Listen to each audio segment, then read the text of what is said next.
Hey, welcome back to Milton Daily Homes. Chuck here, and I'm getting really excited. We just finalized the map for the new website, and it's coming really quickly, and I can't wait to share it with you. I think it's such a big improvement from what we're doing, and I think what we're doing is pretty good. Hopefully you like it, but I think it's really moving up a level.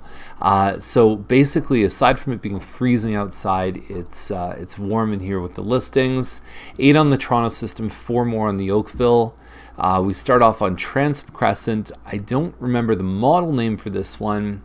It's got a pretty good floor plan. It's open concept kitchen. They've upgraded the countertops, dark cabinets, stainless steel appliances. You've got a family room plus an eat-in right beside the kitchen. That's your main floor. You've got a garden door to the outside, California shutters, and 3 I would consider to be very nice sized rooms.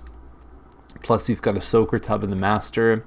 And it's not that close to the sports center. I'm not really sure why they put that. The one concern I'd have with Transom is that it faces the train tracks, and so you might get some of the noise. Even being on Azleton is, you have a bit more of a barrier there. There's a home on McLaughlin, same model, very similar that in terms of upgrades that listed in December, and I know it sold pretty quick.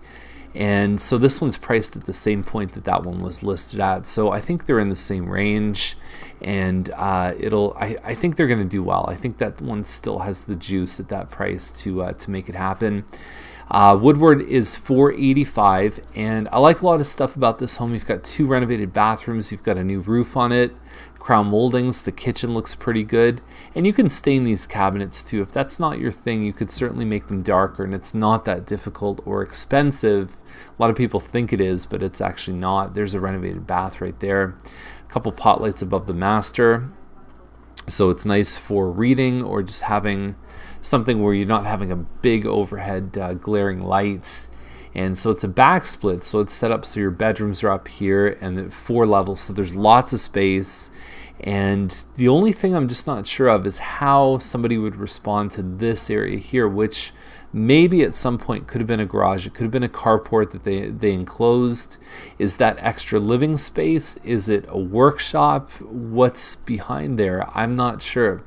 And so not having a real garage or any kind of sheltered space for the car may be an issue for some people. But the rest of it, I think, is justified being at the 485 level. And so Cedric's the next one, $519.9. If you have a look inside, it's mostly just builder basic finishes. They chose the right colors. They put an extra fireplace here. In the kitchen, the appliances are decent.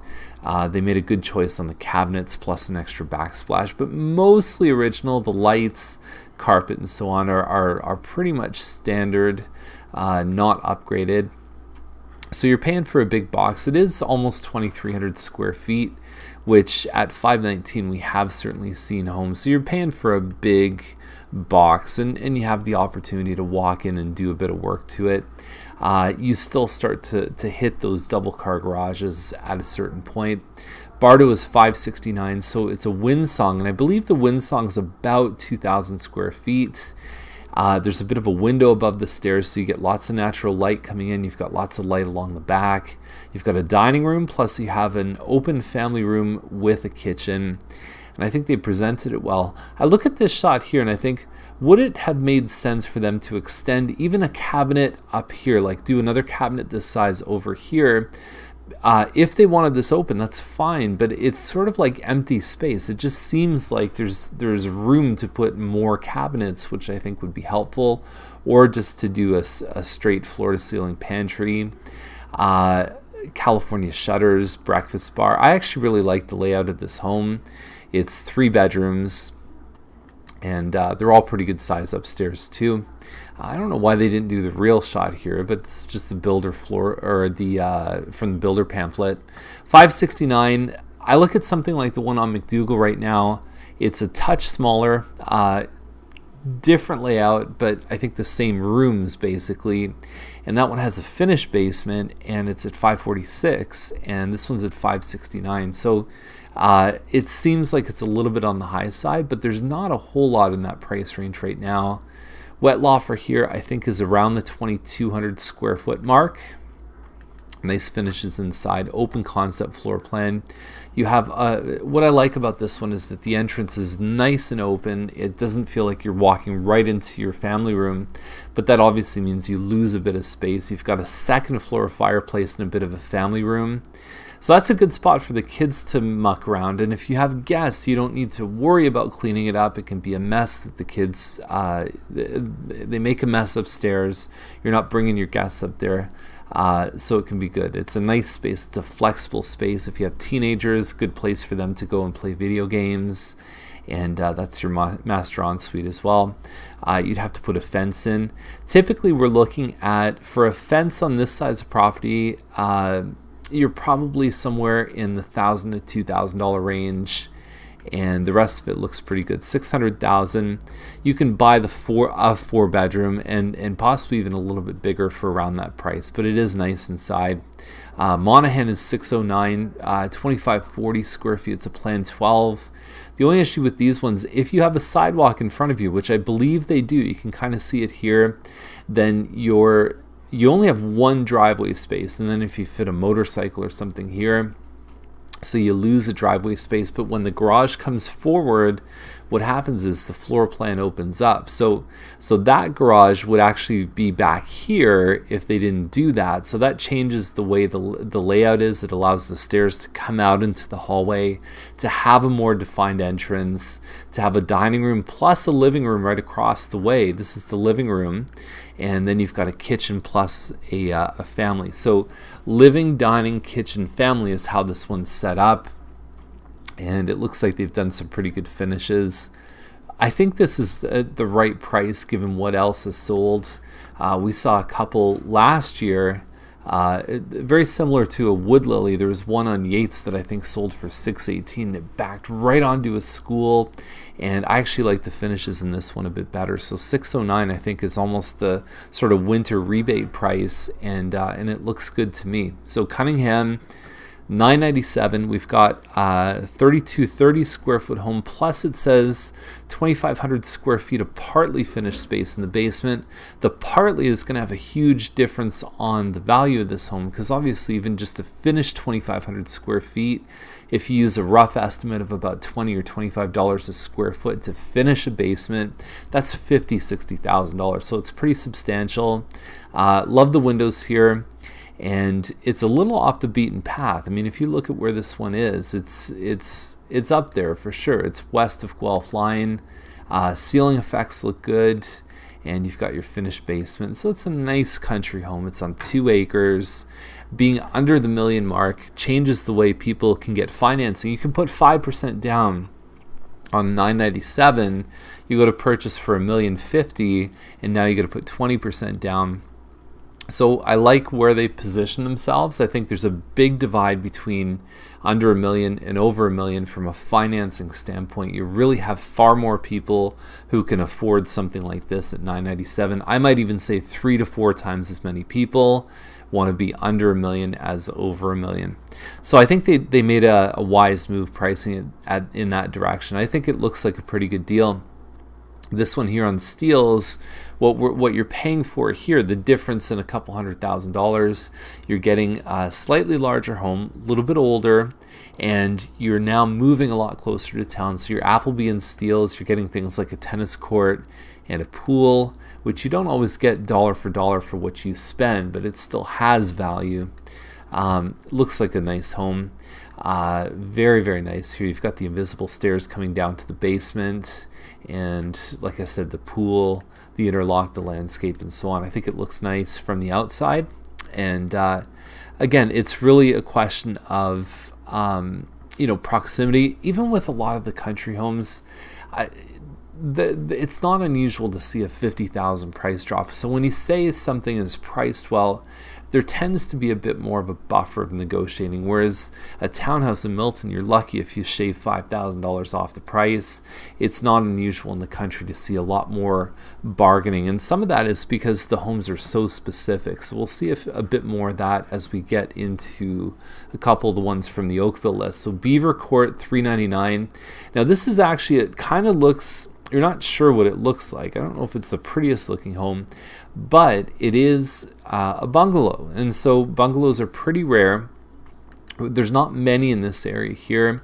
And at $399 for a bungalow, it's not bad. You know, you've got a cat here. I mean, don't look at the cat. It needs some work, but even if you rip the kitchen out, if your budget was $450 for a bungalow and you were prepared to do some work on this one, you may be in a good place. So it's a manageable sized lot. I think it's a great alternative to something like Drury Park, where you're probably paying for a similar home. You're probably paying $450 for it. Now, you notice I haven't said much about the condition or the tidiness of the home. There's a tenant in here. If you look in the description, it looks like the tenant's out April 30th. You give them a bit of a break. You do the best you can when you're selling your house and there's a tenant inside. And you just try and keep the tenants happy, because if they become uncooperative and they don't allow you to show the house, life can be very difficult. So it's really hard to walk into a tenant and say, hey, clean that up, make sure you vacuum every second day. It just doesn't happen like that. So if you can see past some of that stuff, you could be in a position as a buyer to get some intrinsic value on a home like this. Okay, so Tremaine's up next. North of 5 Side Road is actually a dead end. When I reviewed this last year, I was thinking it was further south, and obviously we know the new Tremaine exit on 401. So you will see traffic south of 5 Side Road, but north of here with the dead end is very nice. So the first picture, they're showing some nice views of the escarpment. The home itself, I think, is very pleasant looking from the outside. You've got a nice covered area here, so even if you wanted to barbecue, you've got a great spot. Lots of outdoor space here. Good amount of land, about a half acre. Wainscoting, new wood. You've got a new kitchen here. I'm a big fan of this one. I really like it. I think that now that I've seen where the location is, I'm a raving fan versus just kind of liking it before. Renovated bathroom just with a shower. So really nice stuff here. I'm very impressed. I mean, and then they show you some shots of Kelso too. So I think the presentation is good. If you've never been to Kelso Beach, it's nice. And they're doing a new beach on the top of the escarpment. And I think that's going to be a pretty popular spot too. First line here, very close to the train tracks. So the actual property is around here. I looked it up a long time ago. It's got sort of a weird dimension to it. The home itself, very big, 4,500 square feet of living space. So that includes the finished basement. So it's about, I would guess, maybe 3,000 above, 1,500 down in the basement. I don't know if it shows tremendously well. You can see some of the wood almost looks like it's faded a little bit on the floors. Hard to sell a vacant house. Yeah, it's tough. The location being right there with the train tracks. How loud is it? How frequent does the train go by? Those would all be things I'd look into before this one. And then we've got a 1.6 miller, almost 100 acres. So you're paying a lot for the land, obviously. The house is an 1830s conversion. They've kept a lot of the original charm with the house. I mean, you look at something like this and you say, yeah, it's not stainless steel and dark wood and all the rest of it, but it has a tremendous amount of charm. And the other thing that becomes a little bit more specific to the buyer is this kind of stuff. So you've got your paddocks, you've got the way this is set up is very, very specific. And so the target audience for this can be very, very small. And what that usually means is that it just draws the days out in terms of time on the market. So nice looking house, no complaints here. It's probably not everybody's cup of tea, but it's certainly looking like it could be a dream come true for a horse lover. So that's the list. If you have any questions, give us a call. And we're doing tours 7 days a week. So if you want to come on a tour, just click the link over there and sign up, and then we'll get you out. And so the tour is more about information gathering than finding the right house. And so you really want to learn about the neighborhoods and the types and styles of homes that are available for the price range that you're looking at. So have a great day, and we'll see you tomorrow.